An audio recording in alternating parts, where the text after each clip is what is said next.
Hi, good afternoon, everybody. Welcome to the Wednesday webinar. We are glad that you are able to join us for this exciting Wednesday webinar. So as you come in, please identify yourself in the chat.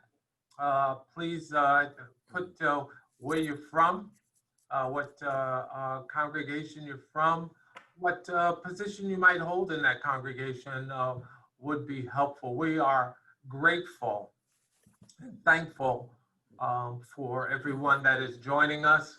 We are mindful of those that have gone through the fires in Northern California. We're also mindful as we pray for our sisters and our brothers in Louisiana, in Texas, as they will feel the brunt of a hurricane. So we're just mindful of those that are around, and we're going to remember to hold them in our thoughts and our prayers, even as we tackle this important topic today. So please sign in, tell us where you're from. We are glad that you are here with us. We'll give about 1 more minute and then we'll begin.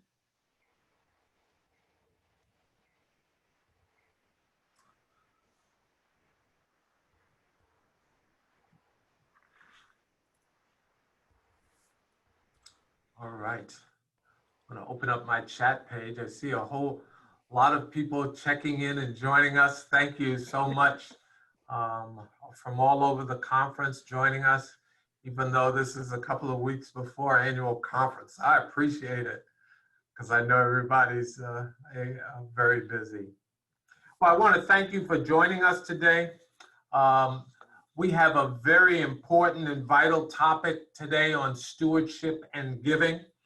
And although we've had previous conversations on stewardship and giving, please check out our YouTube and our website for prior Wednesday webinars on stewardship and giving. We thought it might be helpful to go into the fall season to talk about some strategies and some ideas and some resources that would help support our work together.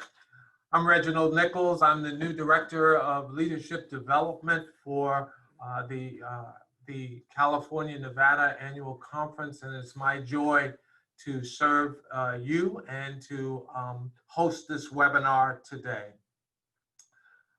You know, whether it's a significant drop in income because of the loss of offerings, a decrease in giving because of lack of connectedness, a loss of rental income, or loss of jobs, or fear of giving because of the status of financial markets, there are impacts already being felt by many of our churches. Some churches have weathered the storm successfully, but others are facing challenging times. So in a digital worshiping world, how do we effectively ask for support? You know, the mission of the United Methodist Church is to make disciples of Jesus Christ for the transformation of the world. And we are a connectional church, so as we support others, our gifts are multiplied. And stewardship and giving is more important than supporting a facility or a building. It is people giving to people as a living witness of the power of God in our world. But how do we do this during a pandemic and during those times of crisis, especially now with pandemic, election, job layoffs, fires, etc.? How do we accentuate and help and support our giving? Joining me today to discuss our work of stewardship and giving are two experts on giving and stewardship as it relates to Christian ministry and work. This week we'll have this panel discussion. We'll have about 45 minutes and then some time for Q&A up till around 5 o'clock. But don't forget to stick around for our open mic discussion after 5 o'clock for about 20 to 30 minutes. where we'll open the mics and the videos so you can ask questions. We'll be putting information in the chat. We'll be putting all of our links in the chat. So the questions or things that you have, just put them in the chat. We'll be watching and monitoring them. As we focus on our upcoming annual conference, I wanted you to know that this will be our last regularly scheduled Wednesday webinar. We'll be preparing for our next group of webinars that will begin the first Wednesday in October. So please stay tuned for updates. Let's get on with our topic today. I'm going to share my screen with you as we introduce our wonderful guests.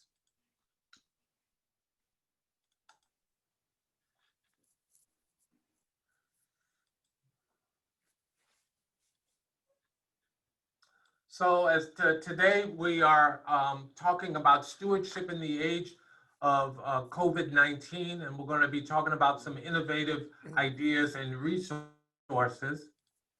I have two wonderful friends and guests that we have today. First, I want to introduce Dr. William Hautt. I call him Bill. Right. I've known Bill for over 38 years. He is currently the executive advisor at Contour Strategies, LLC, and is retired founder and executive director of the Focus Group Incorporated, which was a fund development consulting company that has served colleges, universities, and Christian organizations for over 38 years. So we're glad to have him. He's been a friend and a colleague. And every place I've gone, I've asked him to help me in the fund development world. And also, I've had a wonderful opportunity to meet our new executive director of the California, Nevada United Methodist Foundation, David Malloy. Sorry, I spelled your name wrong, David. I knew it was Malloy, but I put Mallory, so sorry about that, sir. You're not the first. Formerly the director of the Regional Conference Relationships for the General Board of Global Ministries and the Director of Communications for the Greater New Jersey Conference of the United Methodist Church. He has a lot of accolades, and we're so excited for him to join us here in our annual conference.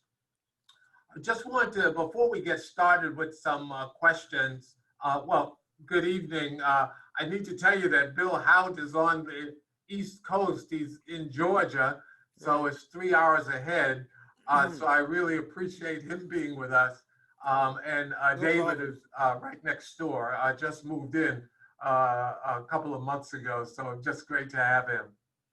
I want to just share a couple of statistics with you. This, the state of the plate, the research on church giving and pastoral care. This came from the National Association of Evangelicals when they did a survey of about 1,200 congregations, evangelical congregations, both denominational and non-denominational. This is what they saw, that since COVID, since March, giving across is about 22% is up, about 37% is down, and about 43% is stable. Also, from our own denomination, and I'll put this link in the chat, there's a wonderful course, the Generous Church Leadership course, that is available for those United Methodists that are in the conference, and you can click on the link and find information.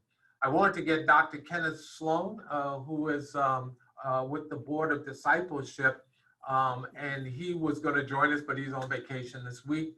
So I should have some more information I'll send out as a resource for you a little bit later. Also, I want to share some statistics. Let me stop that screen. I want to share some data with you relative to giving and the recession before I ask some questions and invite our panelists. And I'll put the link for this in the chat also. I'll send you the document as an attachable file. But there's some good information about giving and recession and giving and not pandemics, but crises, and some good data about how charitable giving works well for us. The end says during economic downturns, the media and nonprofit leaders paint a bleak picture. The public is inclined to accept and believe these messages. It is speculation on the part but I believe the factor driving giving during recessions relate to those who have the gift of giving. Generosity is a gift that a relatively small proportion of the population have. They give in face of the storm and are a ballast in the fundraising ship. So I want us to have that as a context, and I'll send it to you as a file link a little bit later on. But again, I have our two wonderful panelists, and I wanted to welcome you again. And I want to start out with Dr. Hautt and ask a question. Given your vast experience with donors, what has been your experience with giving and donors during economic downturns in times of national or regional crises? Well, pretty much is represented in that material you just covered, Reggie. We find that giving tends to get dented in recessions, but the facts are, and this is hard to believe, but it's in that material you have, that giving's increased annually every year except 1987 and 2009. And the giving went down in 87 because of tax law change. So in that sense, it wasn't really a decline in giving, it just got shifted between tax years. If you look at 2009, the Great Recession, the market dropped well over 40%, but giving only went down 4%. So we really have a picture that oftentimes, and even now during the pandemic, a picture of giving, charitable giving declining. There has been an increase in giving as related to COVID types of needs, but even across the board, giving has hardly decreased at all, independent of the COVID giving. And I find that true in the clients I have. They're all doing well. In fact, we have one, and maybe this represents COVID giving, that their giving's almost double this year because they serve the disadvantaged, and people have really responded wonderfully.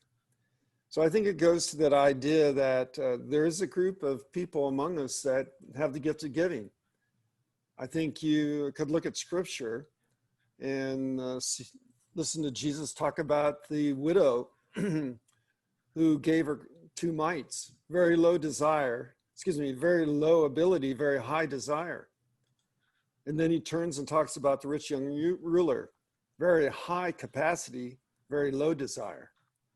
And so we need to have some wisdom as to who among us have been blessed with the gift of giving. It's talked about by Paul in Romans 12, that some people among us are actually given a gift to be generous. So we really want to be discerning and encourage those particular individuals to really be the ballast, as it says in the fundraising ship.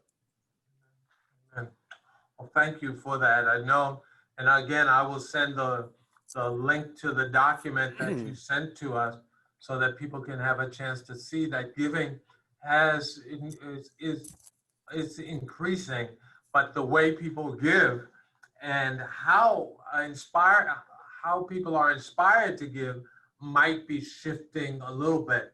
That's why, David, I wanted to ask you a question. From your work across the Connectional Church, what have you found inspires people to give?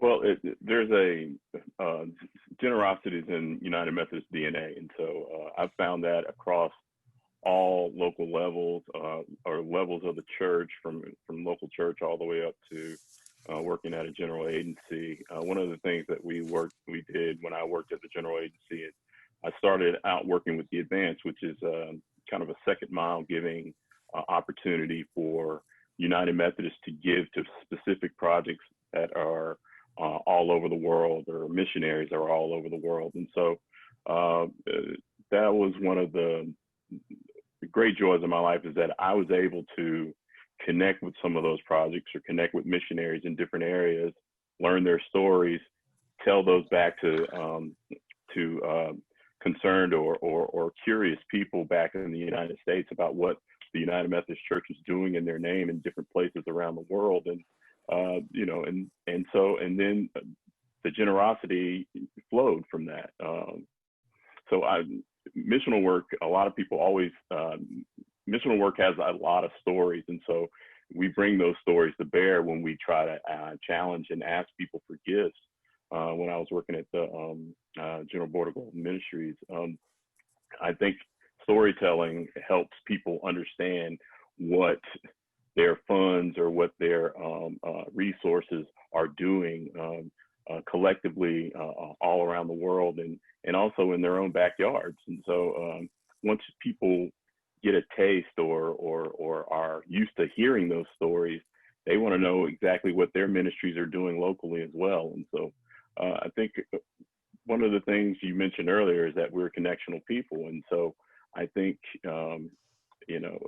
one of the things that's really happening in this pandemic, and we're finding this in churches that are thriving, you've heard of churches that are saying that their giving is up.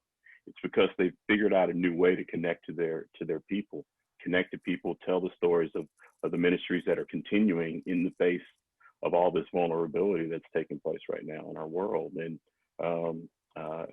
when we're able to communicate those things to people, I've found that generosity is not far behind it, and it usually follows that. Thank you. Let me ask both of you a question. When you talk about generosity and sharing stories and those types of things which are important, what are some successful practices that we just need to be mindful of for those who give? And are there any nuances that we should consider during a pandemic? So I'll start with David first, and I'll go to Bill. Are there some successful practices that we need to back up for those that give? Sure. One of the things that I'm hearing across all the areas that I've worked in, and I'm from a small town in North Carolina, and it's a pretty rural church where my family goes to church, and not a lot of I would call it kind of analog relationships, where really dependent on the Sunday morning worship, and in North Carolina, just like here, churches have kind of been church worship services have been suspended, but they figured out ways to adapt. And so you're finding across the board churches that had electronic giving in place when the pandemic started, they've had a really big advantage at thriving in this during this vulnerable time. The churches that didn't are adapting. And so my little small church in rural North Carolina, they figured out a way to do their worship services through a Facebook group. They're using different pay apps like Venmo or PayPal to receive donations and receive the regular offerings that they would usually just collect on Sunday. They're finding that they're able to send those notices out to not only their current members, but also to new members or new people that are joining their Facebook group, and using those to kind of receive offerings and donations from new members and new sources. So I think a lot of it is just people trying to learn how to adjust to the new platforms that were always there, but not necessarily they felt the immediate need to adapt to. So now there is an immediate need, and we're finding that churches are adapting. Good. right, right. How about you, Bill? Working, there's some successful practices to to keep track of those who give, and are there any nuances that we should be mindful of during the pandemic? I pretty much would follow what David just shared, that, necessity is the mother of invention. Hmm. And so that's proving true big time these days.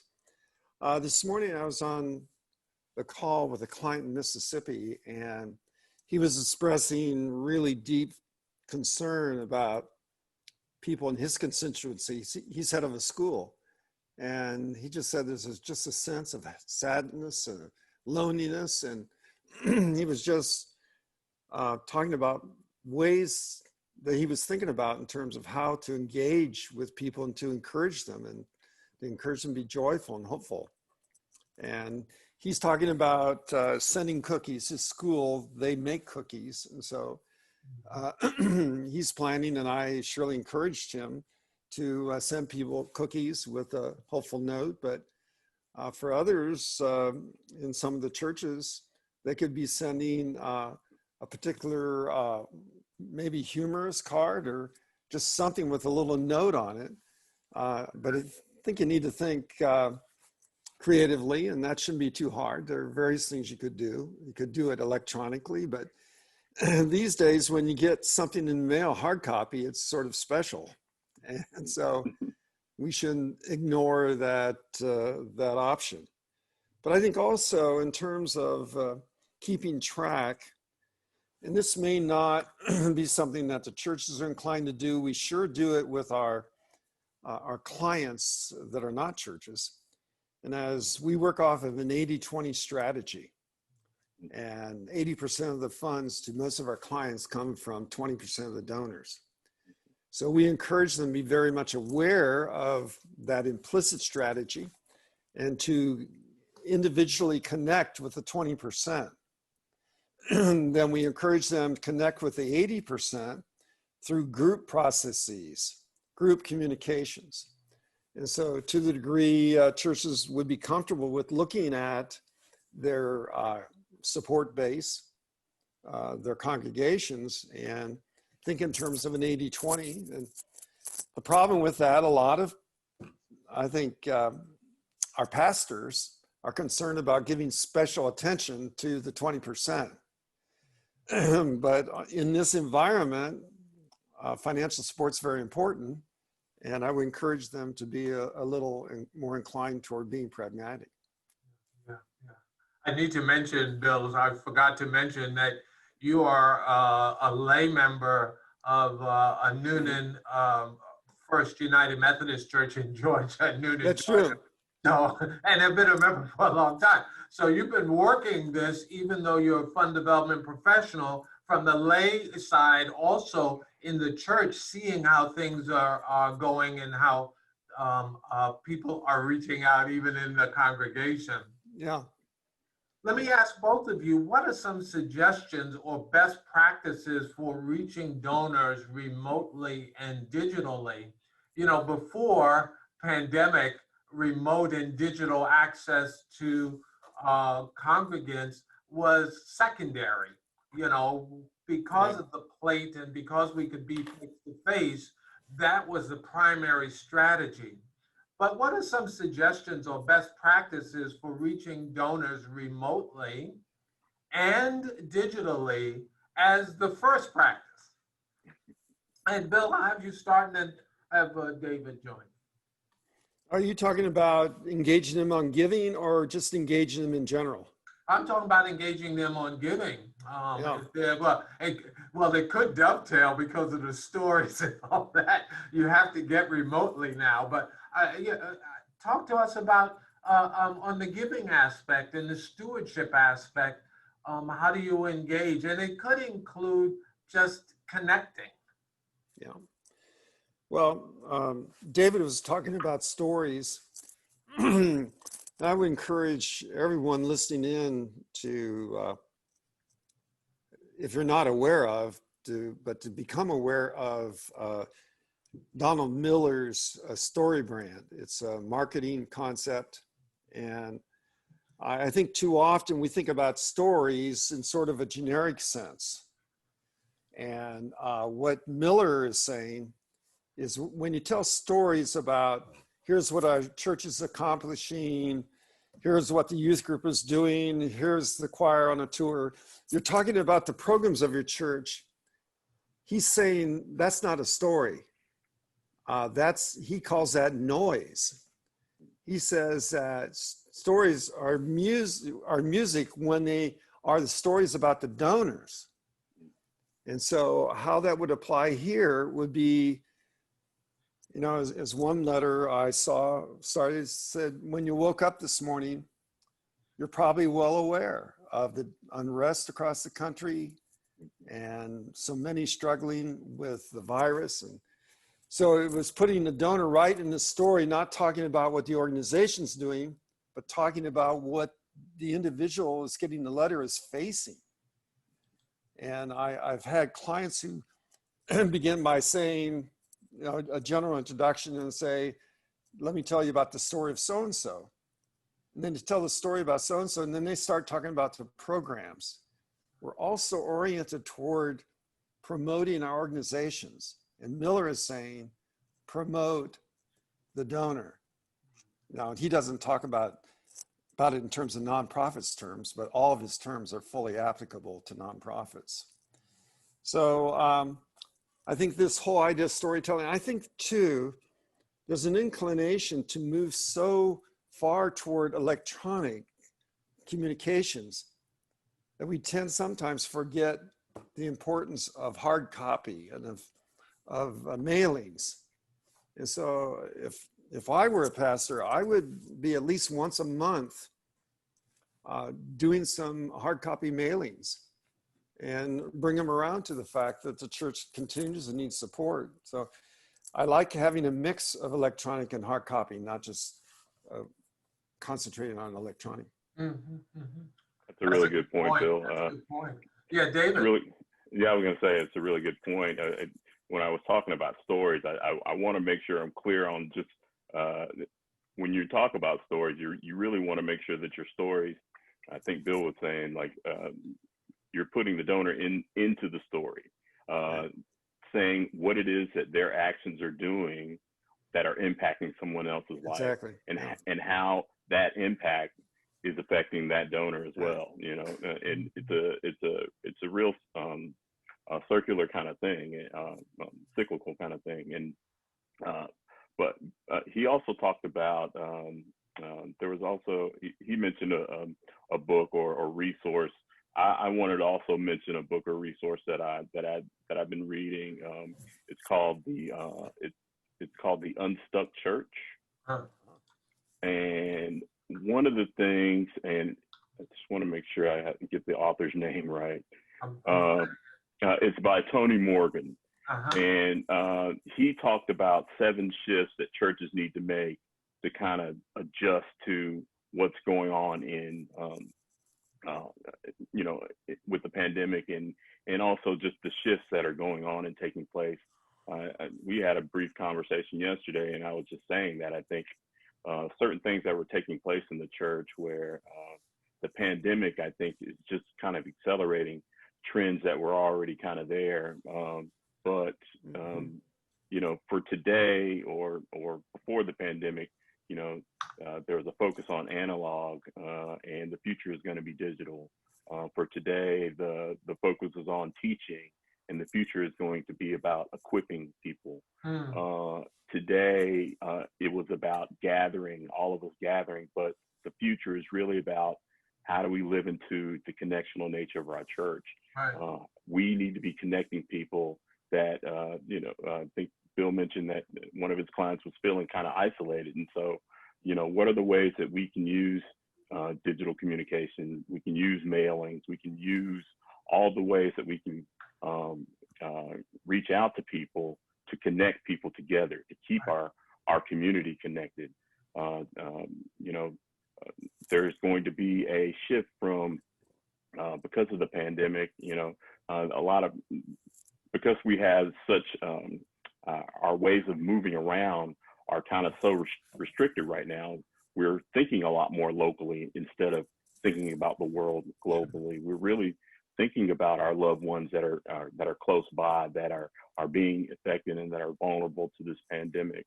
You know, we are not so focused on attendance. We're focused on engagement. How are we engaging the people that are connected to our congregations? Are we keeping them engaged?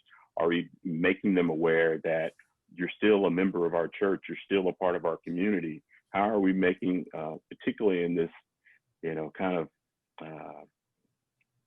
for lack of a better word, divisive type of environment, how are we keeping people engaged so that they feel a part and continue to feel a part of the community, even though they're not able to kind of worship together on Sunday mornings anymore? Right. I think you're bringing up a good point about connection, and even about talking about the why we do our work, why this is important. So I wanted to ask you, one of the fundamental pieces of giving is talking about the why and updating on progress through stories and telling how the work that we're all doing is making a difference in lives. Why are these things so important, especially during this time? I was going to say, before we get to the why, I did want to make sure I followed up on the question you had before about the how. Okay. I'm finding in some of the conversations I'm having with pastors and churches, they're really being creative in how they connect to their members, to their congregations, particularly when it comes to giving. Okay. You know, you're able to kind of get text by giving through everybody has a phone and mobile device, so there's text to give. You know, you can have online appeals. There is, you know, a host of different platforms to kind of do some of those. Apple Pay, Venmo, Right. Cash App. Yeah, Cash App, Zelle, PayPal, you know, name your pick. They're all over.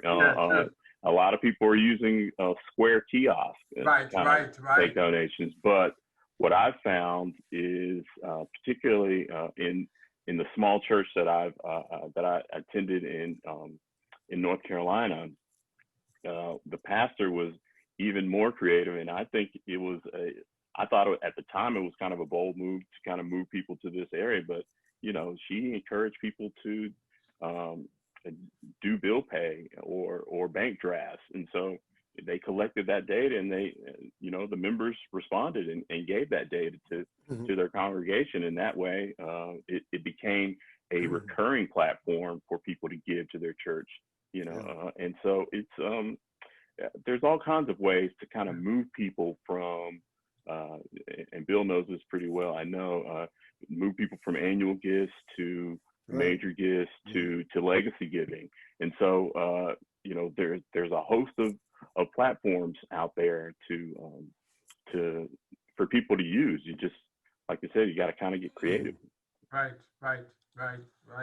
Even I've seen during worship services, even though they're virtual, to not abandon the idea of offering or giving or pushing people to a give button, right, or something like that, so that they're not forgetting about that there's opportunities to give with Venmo and PayPal, Google Pay, Apple Pay, and all sorts of things. Well, let's talk about the why. One of the fundamental pieces of giving is talking about the why and updating on progress. Why are these things so important, especially during this time? Well, I guess I would think I'm sorry, go ahead, Bill. No, after you, David. Thank you. No, I was going to say the why is really to kind of to make sure the church is here for future generations.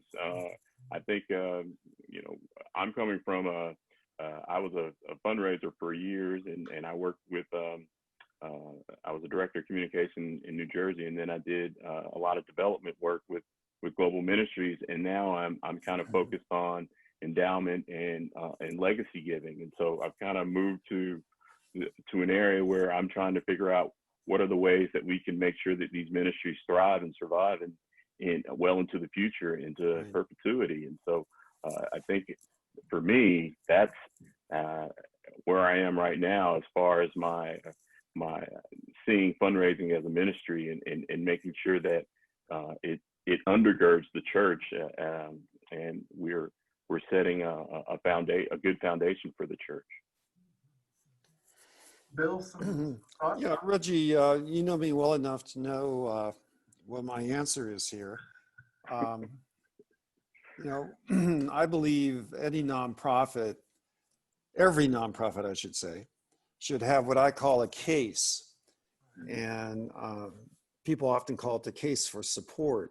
Mm-hmm. It's not really that common among churches. There are brochures that churches put out in the fall to encourage commitments for the following year. Those could be, in many instances, a case. But the case I'm talking about really is driven by a theme. And the theme should really grow out of the mission statement of the church, of the nonprofit. And then you use that as theme throughout various segments of the case. The first segment surely has to deal with need. What are the needs of the people in the community being served by the church? What is the mission of the church to fulfill those needs? As those needs are fulfilled, what is the value that the church is creating in the community? And then what are the tools the church uses to create that value to fulfill its mission, to meet the need? And then what are the stories of the impact of those programs to develop that value, to fulfill the mission, to meet the need? And then what's this cost? And then what is the church's strategy to support that ministry of programs to create value, to fulfill? You see, it all ties together. And as you go through that particular line of ideas, it keeps building up to making the case for why people should give. Yep. Okay. Any other thought? I mean, I think what you're talking about, Bill, is just, being very intentional about and thinking deeply about why we do what we do. And Yes. how do you promote those types of things? I'm putting in the chat now, some ask, tell, share types of things. 4 P's: pause, create a space for giving; persist, asking, putting a link on the online webpage to provide an opportunity for people to give; profess, to share stories of lives changed through the gifts; and pronounce, say thank you, right? And creating space just to say thank you for the gifts that are given, as opposed to just expecting that they'll be given all the time, but saying thank you because people don't have to give, but they are giving. And how do we respond and say thank you for giving for this work of God in our communities and through our connectional church in the world, right?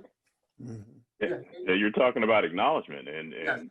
I encourage anybody that receives donations, whether you're a church institution or any other institution, if somebody takes the time to give to you, you want to acknowledge that gift immediately, and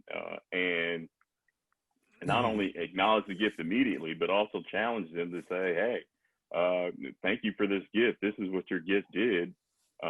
This is how it was impactful.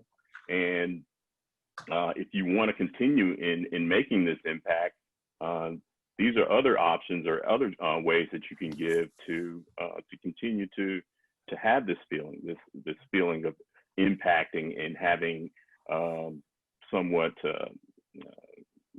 some agency in what's going on around you. Right. And so it's a great thing, a great tool to kind of start that relationship of saying, hey, if somebody gives and you acknowledge it immediately, and also give them an opportunity to kind of continue along this path, Yes. It's a great way. Right. David, do churches do that? Yeah, churches do.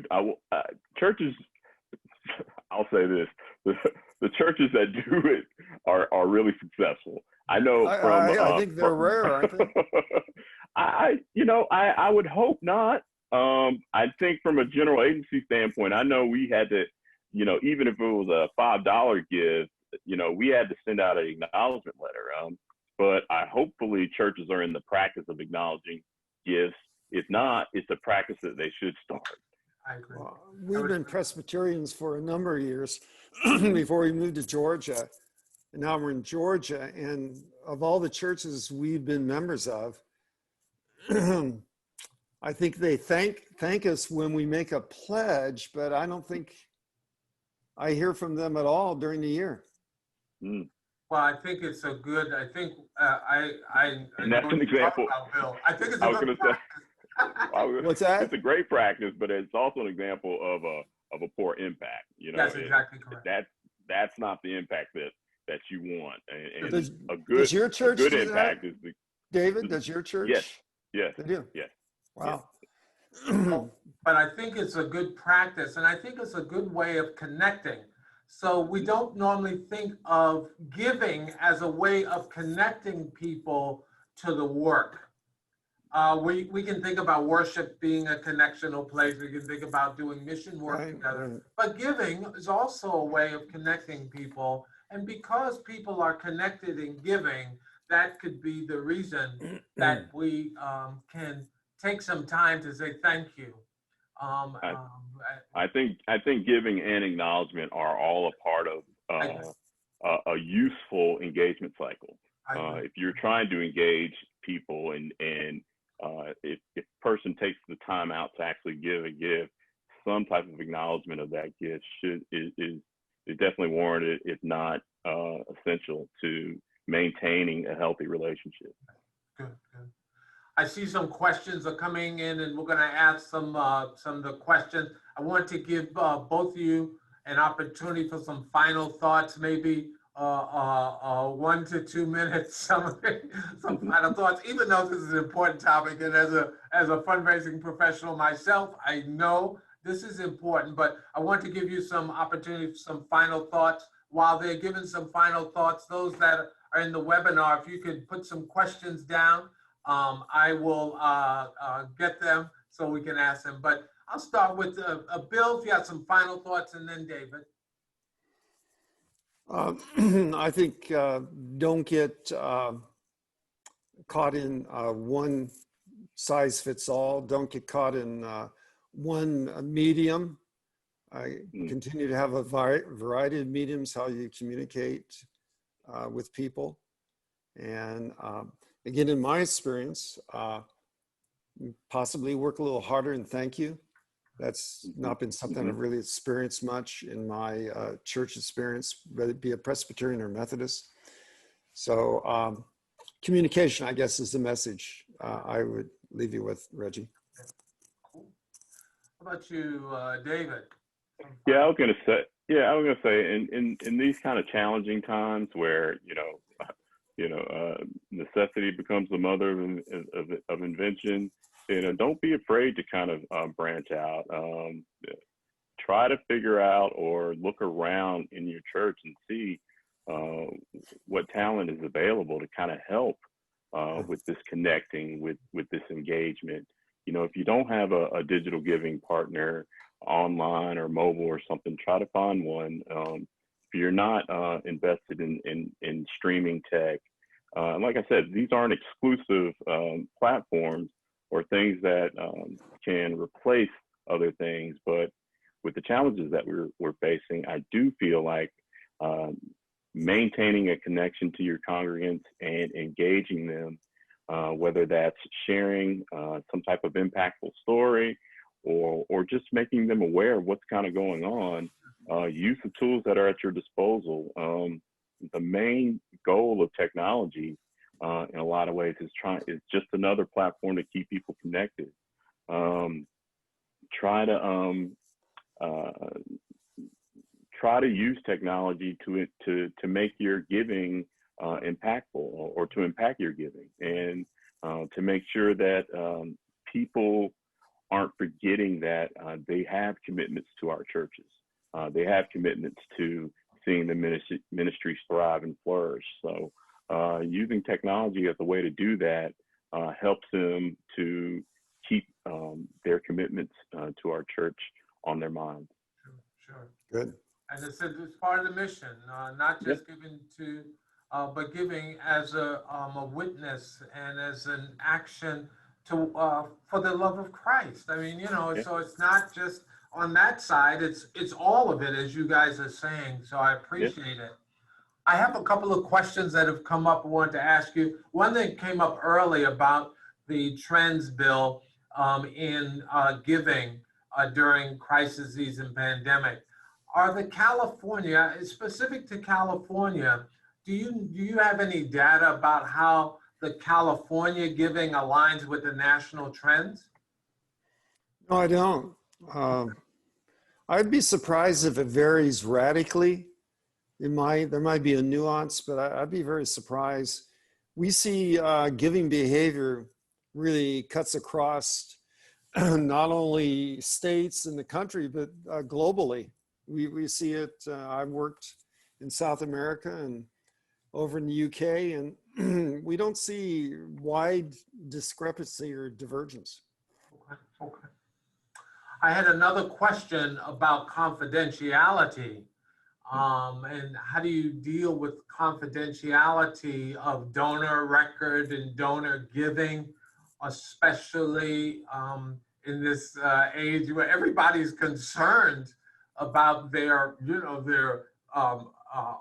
bank cards? Yeah. How do you guys? Some thoughts about how do you deal with all of that?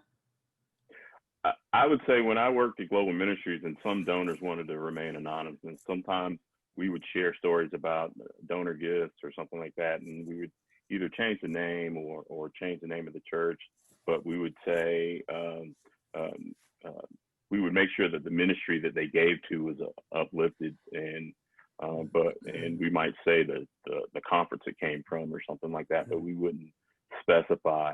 Now, as far as confidentiality I think that depends on every member or congregant, if they're willing to kind of share some of their information. If they wanted to, set up a bill pay or something like that with their church, I think every church would probably have to have some type of policy about that, and particularly with their operations staff or whatever.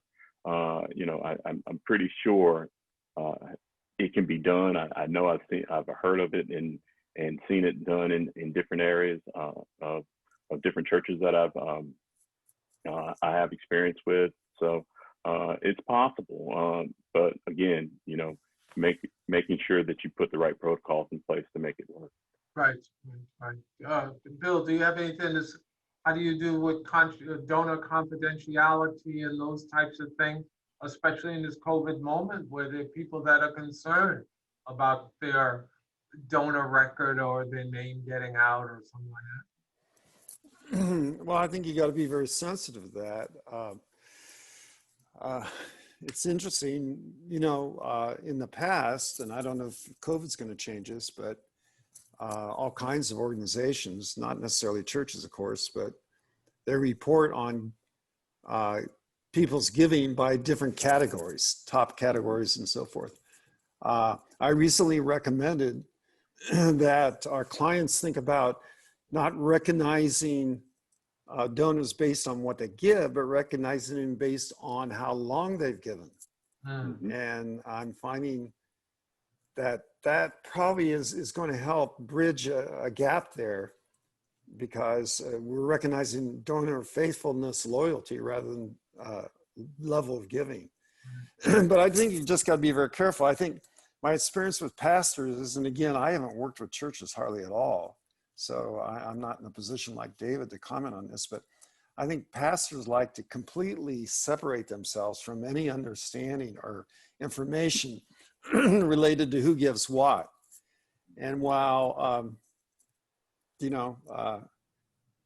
I understand that sensitivity, my experience is most people that give large gifts want the pastor to know. I mean, Yeah. that's my experience. And, they have various motivations maybe, but nevertheless, I know that happens to be a fact. Yeah, David. Yeah, I was gonna say, I think I think there's varied experiences with that, and I think I know some pastors that they know the top 10 givers in their congregations, and are pretty aware of where some of the donors are in their congregations. Again, I think the 80-20 rule is kind of a truism across institutions and nonprofits, and including churches. I think if the pastor doesn't know, somebody on staff kind of knows or is keeping track of which donors. And I think something else that Bill said earlier, that people that give for a long time are, as I'm learning in working in legacy giving, and those are some of the people that end up trying to make sure that they're able to perpetuate their gifts well beyond their own physical existence, and setting up endowments and trust and opportunities with the foundation. They've usually been long time supporters of their church, and they want to continue that support well into to the future, and to make sure that the ministries that they care about have a great foundation way into the future. Right. Janet, I saw your hand up, Janet Hartlett. So just give me a moment. I have one other question before you. Then if you want to write your question in the comments, that'd be great. But I did see your hand up. So just hold on one second. I had a question that came up, or concern. One of the challenges we have with all pastors in this COVID moment and beyond is that pastors are so busy, and as a solo pastor, a visitation and doing a variety of things, and there's not a lot of staff, and now the work of folks are going giving, and then we say acknowledging the gift. Who has time for all this? How do you work it? Any suggestions for engaging the congregation in some help with this? Because I understand as a pastor, I understand the challenges of trying to do all of that. But any suggestions that you could give on just the acknowledgement or focus on giving without fully overwhelming the pastor or the pastoral staff? Well, I mean, me personally, I tried to do handwritten notes one time for some of the donors that I received at Global Ministries, and I did it for a couple months. But then after a while, there are ways, and again, this is something where certain challenges can be met by engaging with technology. There are ways to kind of create form letters or letters that can go out, and that might not have to be particularly specific. There are ways I feel like that people can engage in acknowledgement without sitting down and making it a time intensive process. I think texting these days is a very helpful tool. Just a short text. Thanks for your continued support of the church. Yep. But also, Reggie, I would propose, I've never been a pastor, and I've not been in David's role, so I'm not sure how this would be received, but I would surely encourage pastors once a year to call, their key donors. Just, it's a call exclusively to thank them, no other agenda, once a year. And I don't know if that is asking too much, but I would hope it's not. I think what you're saying is setting out some time, creating a thank you strategy, and setting out some time to, throughout the year, not just during the fall, but throughout the year, setting up some strategies for the 4 Ps, especially to thank people. Yeah. Don't complicate it and create a burden. Right. Someone wrote, there are people in each congregation who are gifted in great, graceful note writing. There are, right? There's some people that cannot, that might not be able to join on certain things, but if their handwriting is good, like my 3rd grade teacher taught me, right? And beautiful handwriting, they could send a note of thanks or something like that to people. I mean, at the very least, you could send a thumbs up emoji or something. I think there are ways that are less time intensive that are get creative with it. But again, the acknowledgement is key. It doesn't have to be a 3-page letter. It can be something that says thank you, or just acknowledging that somebody took the time to donate and to support the mission and ministry of your church. Amen. Reggie, one thing that may not apply in a lot of cases, but there are people in our congregations like David and me who are involved in philanthropy as our professional roles. And I mean, in the church I'm in Newnan, no one's ever come to me and asked me for any advice or any counsel on giving. And I got to believe, while that may not be true in a lot of churches, I'm sure it's true in some churches. Right. That people that are working for a school, a university, sure. A nonprofit that helps people in poverty or whatever. So sometimes I think, right in front of us are people who could help us. We're not asking for their help. Right. That's a really good point, and not only with fundraising, but people. There are very types of professionals that are in your congregation that as a pastor or as a staff, there should be some type of assessment of what talents that the congregation can bring to bear, and how they may be challenged to use some of their talents to help the ministries move forward. Yeah. I have a question for you, David. In Tony Morgan's book, it suggests that discipline can precede transformation, and a healthy perspective around stewardship could change us. Somehow practicing generosity impacts the condition of our heart. Could you say something about that? I mean, David first, and this will be the last question. Then we'll go to open mic. But David, what's your thoughts? Again, the book is called The Unstuck Church. Right. I think I saw a question earlier that said what the name of the book was. Yes, It's called The Unstuck Church by Tony Morgan. Right. But that's a really good passage from it. But it's also something that I can say personally that has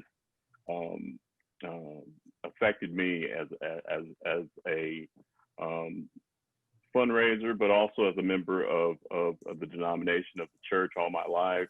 I think that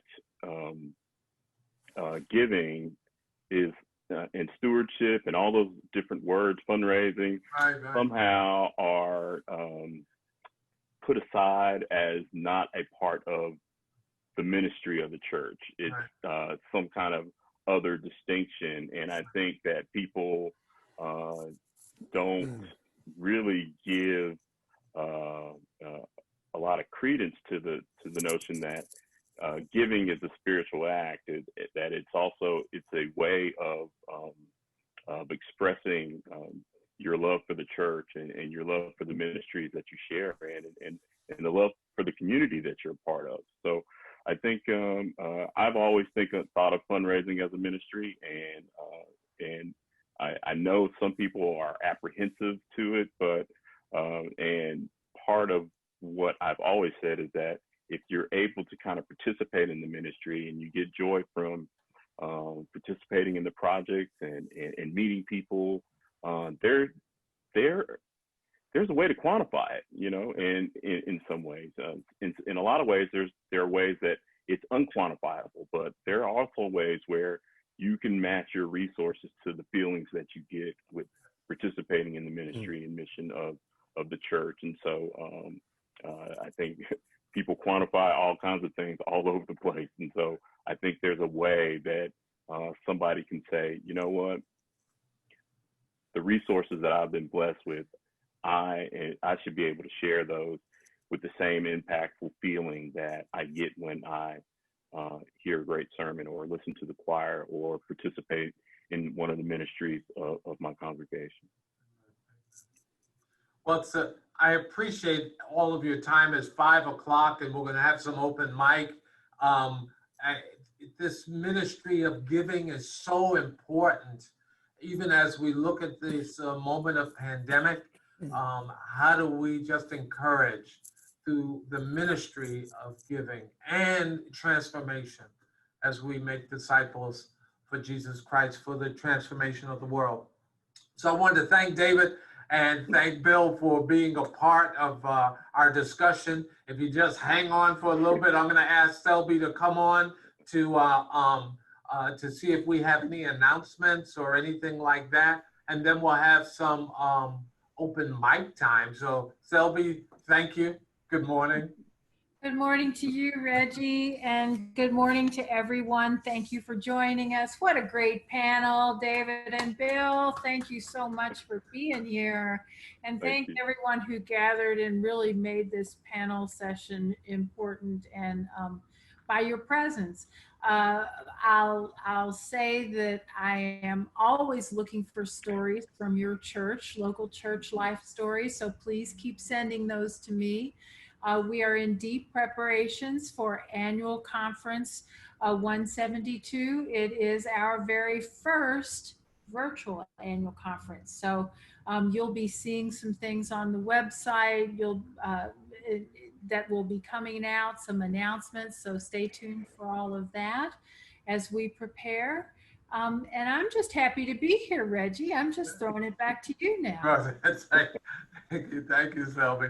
Well, we're going to have some open mic time. I'm going to ask the panelists if they can stay on for a little bit to see if we have any questions that might come from the audience. I'm going to ask my magician behind the curtain, Tua, if you can help us with the open mic time.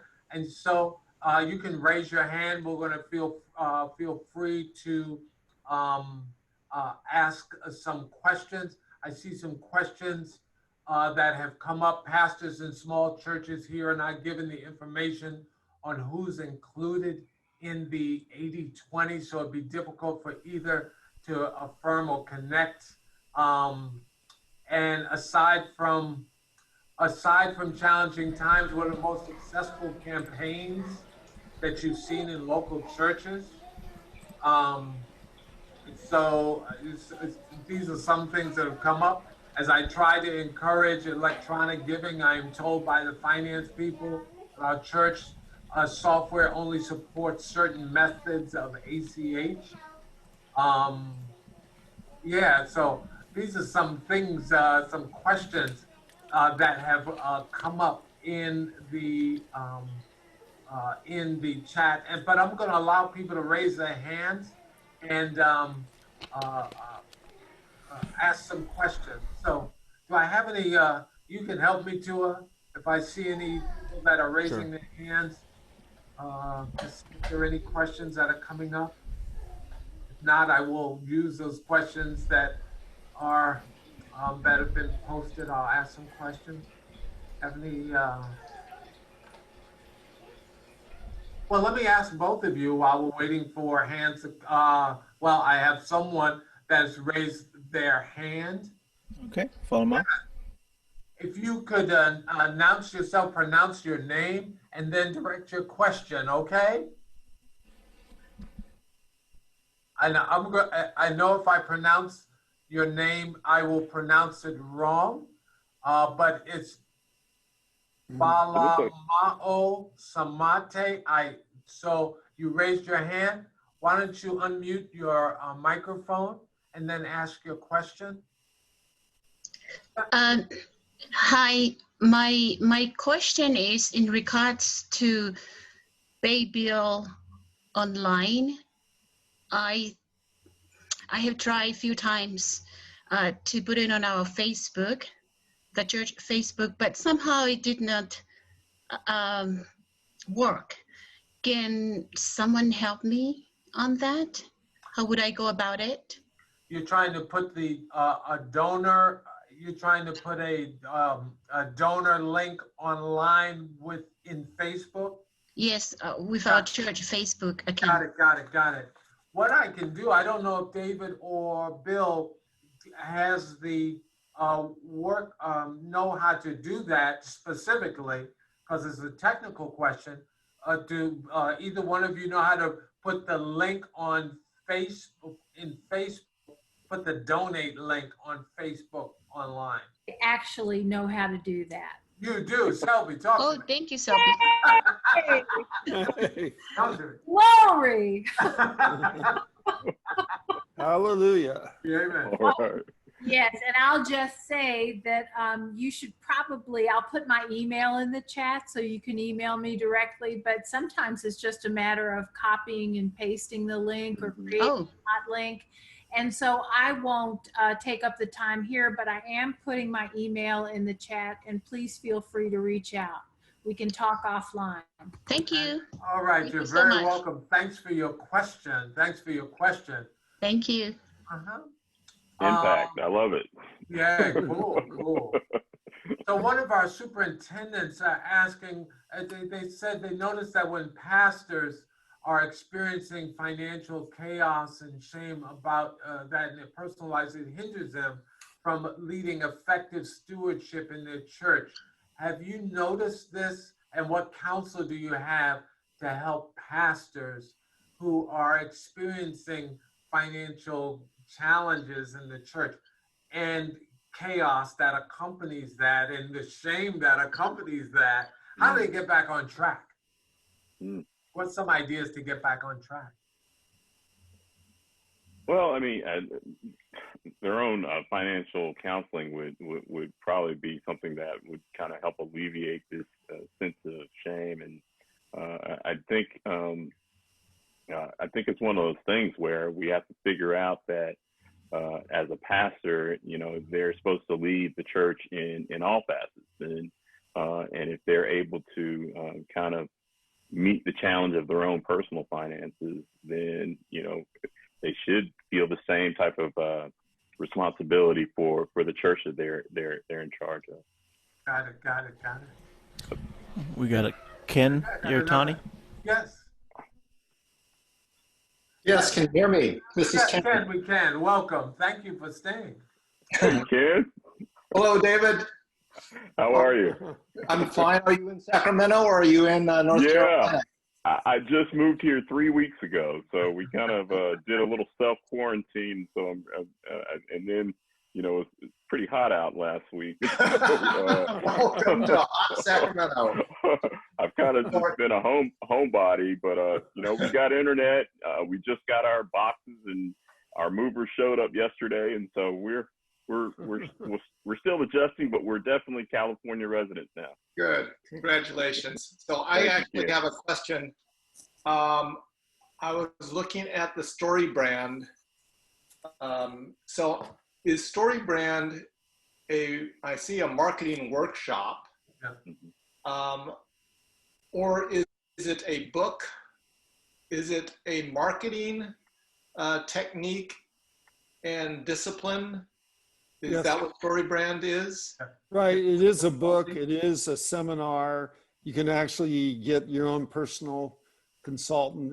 They have a whole range of services, but it's all geared to recognizing that you know, the donor is the hero, the nonprofit is the guide, and too often the nonprofit presents themselves as a guide. Right. Excuse me, presents themselves as a hero. Yep. Yeah. So can you post in the chat maybe a link to what you would recommend for a Sure. lay person that does the stewardship in a church to read or, you know, obtain to learn this story brand marketing? Yeah, you'll really be, I think, taken by it. At least I am, and I know a lot of other people have been, but I'll make sure you get a link to a video. It's about a 20-minute video, and then also a link to the book. Okay. Yeah, Fantastic. and Ken, I went through a story brand consultation at the university that I was at previously. That's very good. It does, as Bill said, walks you through and gives you an understanding of who the hero is and where do you fit and how do you support that. So, Bill, if you would make sure that we get a link and the video, that'd be absolutely great. And Ken, thank you for your question. Thank you. Any other questions that have, of course, you can raise your hand. See, I'm trying to look at some other things that might have come up. I was gonna ask, what are some successful campaigns that you've seen in the local church? And I'll ask you that question, David. Have you seen some successful campaigns in the local church? And Bill, I'm gonna ask you, have you seen some successful campaigns in nonprofits? Similar to, you know, in Christian, you've been working in Christian nonprofits and higher ed all your life. Have you seen some successful campaigns? I'm going to ask you, David, first in the local church. Yeah, I think, you know, there have been successful campaigns. I think coming from agency fundraising, where we had all different types of projects and, you know, different responses from United Methodist, where that was, we had campaigns for the Haiti earthquake or for different calamities through UMCOR, or we would have seasonal campaigns. You know, people have, if you're familiar, Giving Tuesday is coming up, I think in November, and other different campaigns that take place seasonally. But I think one of the challenges for the church is going to move. How can we move from seasonal campaigns to kind of almost year-round engagement of our donors? You know, does it have to be a special occasion for you to have to challenge somebody to support the church? You know, or you know, or can it be a little bit more consistent over time, rather than just, you know, we're dependent on Easter, Christmas, and, you know, homecoming just to kind of raise most of the funds? Can we figure out a way to move our congregations to a strategy where they're used to receiving messages almost on a regular basis to stay engaged with our churches? But yeah, there are definitely examples of successful seasonal campaigns. I think they're part of the cornerstone of the church. I guess what I would say is that, you know, is there a way that we can, you know, do both and, you know, where there are seasonal campaigns, but there's also no apprehension of churches and pastors to asking and challenging our congregations to kind of give, you know, whenever. Right. How about you, Bill? Have you seen any successful campaigns in church-like organizations and Christian, you know, things that have worked for? Yeah, I'm sure. I know you have. So. I don't know if you noticed, and I know, David, you have too. But I want to see you share a story. Well, you know, during the webinar, it's been getting darker and darker here in Georgia. I see that. Yeah. I keep shifting the light. Oh, I got the windows open. I was gonna say I'm still a little bit on East Coast time, so I'm right there with you, Bill. Feel at home. Reggie, you know, our business for 32 years is capital campaigns. And so anytime you ask a consultant, do they know anything about successful campaigns? We say we don't know anything other than that. True. So I don't know exactly how to relate to it in a church environment. Right. We just didn't work with churches. So, Right. you know, we have a basic framework we worked off of, whether it was a campaign or whether annual giving. Right. It's case, prospects, strategy, leadership, plan. Right. And everything gets driven by case, we believe. And then you got to know who your prospects are. Right. And what's the strategy? What's the 80-20 in your prospect base? And then what's the leadership to help you carry that out, and then put it on a calendar. So Right. that's my mantra. Right. And also taking donors seriously, you know, which you taught me, so Right. which is very helpful. And I know a lot of times people don't like to think of the congregants as donors, but they are. So, you know, and how to take that seriously, not just as a money generating thing, but as people that God has called into the congregation to help support the work of ministry in the congregation, the local congregation, in the community, and because of our connectional church in the world, right? So it's taking those things seriously. Yeah. I'm going to see if there are any more questions that we have. I see there are a number of people that are still with us. So if you have some questions, just raise your hand so we can acknowledge you and answer some questions that you might have. I'm trying to keep up with all of the chats and all that, but if you have some questions. Paul, I see that you raised your hand. Let's see if we can get yeah. Paul, if you'd unmute. Yeah, what's your question today? Thank you for staying with us. Thank you for being on the call. And I guess that was a question that I was bringing up, was in terms of successes, in terms of like what was the contributing factor of the success. But another thing that just kind of came up, I know it's always good to be, transparent in terms of like how money's spent and such. But is there like a kind of like a fine line that you see, because you don't want to get too bogged down with details? Like, do you give like, do you find that churches that give like maybe like quarterly reports or the annual report is sufficient when you have like these campaigns so the people feel good about what they're giving to? That's a good question. Yeah.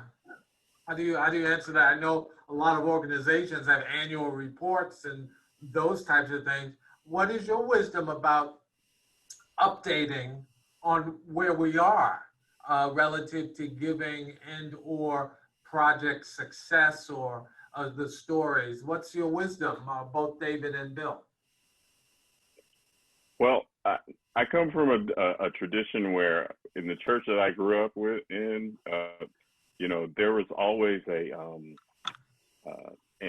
when I was little, my dad's a pastor, and so there was always this sheet where it had a listing of kind of all the people that had given to the church, and the amounts were on there. And so sometimes when you're able to kind of share that kind of information, and I know that's not the experience of all churches, but when I moved to when I became director of communications in Greater New Jersey Conference, I don't think there was a tradition of that where churches would list, what they percentages of how they contributed to a portion giving. And I find that sometimes when there is a type of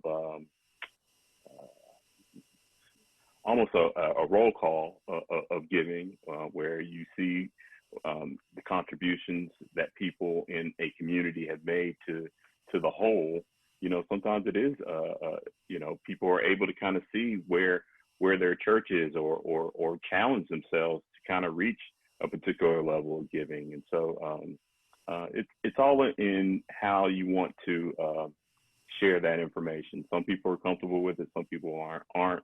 I've found it kind of lets people know where they are, or maybe they're not aware that church members aren't aware of where their giving is. And so I think transparency is probably I think what they call transparency or light is a really good disinfectant. You know what I mean? It lets people see what's going on and where people are on a particular journey of giving, and I think it kind of, you're not wondering, you're not questioning it. The knowledge is out there, it's right there, and I think people are used to kind of seeing that in other institutions, but it may be a little taboo in the church, but I've found it I've found it traditional in some places and non-traditional in other places. So I think whatever comfort level your church has with that type of information or sharing that information is something that you guys have to decide. But I found it helps people not be confused about where they are. Yeah, and encourages giving too. For nonprofits, they listed, they don't care. They look at the back of the book, they go, Reggie gave 50 cents. Exactly. Well, all kinds of institutions, universities, if you're giving to your school or something like that, exactly who has their name on a building or whatever. You know what I mean? It's common knowledge in those type of settings, in those type of communities. I'm trying to change that culture, David. I'm trying to get our clients to report on length of giving, loyalty in giving rather than amounts. Yeah, I think I've found it to be people kind of gather around community in those kind of areas. I think other institutions have their own type of what do you call them? I wouldn't call them giving societies or something like that, or whatever, and people take a certain amount of pride in saying that this is where my heart is, this is where my resources go, and so I want that distinction. I want to be a part of a community of givers, and I want to inspire and have people aspire to being a part of that society or that level of giving. Right. And Ken says, an alternative to a giving roll call, we have sent out a giving chart that shows how many people have given at each level. So not necessarily putting the name, that's good. I like putting the numbers and the levels of giving could be a way to go. Bill, you were going to say something, and I know we're getting toward the end, but I wanted to give you an opportunity. Yeah, Bill. No, I think at the very least, a church should be doing what our church does. Every Sunday, there's a report on where the giving how it relates to the budget. And I think every congregation needs to see that picture on a regular basis. And I appreciate it. And I think our congregation responds when they see the level of giving falling well below the expenses. Yeah, I agree. I found that when we had that report in the annual conference I used to work with, it was always the edition of the conference newspaper that had the most circulation or the most, really? people wanted that information. And when if you do have that type of information to share, people will be, you'd be surprised who realizes that that's information that they want and need. Right. And they can rise up to a level if they see below, because it gives them an opportunity to say, here's something I can do. Let's get this right. But if you don't share it, you won't know, right? So both of you, Bill and David, and those that have stayed with us, thank you so much for this time together. We're going to put a lot of the resources in the chat, and I'll get from Bill the storyline, story brand information, the book and information. We'll put it in the chat. But really appreciate all of both David and Bill especially Bill for being up late at night on these. Oh, no, this is not late, Reggie. I appreciate it. So, and thank you, everyone. Again, this is our last Wednesday webinar.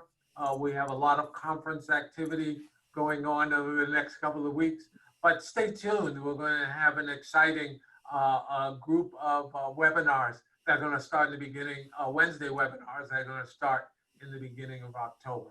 So for right now, just thank you. God bless you. Continue to love each other, and let's continue to pray for our sisters and our brothers both here and around the world. All right. Yeah. Have a good night. Thank Bye-bye you, now. Reggie. Thank you. Thank you. Bye-bye. Good night, David. Good night. Thank you.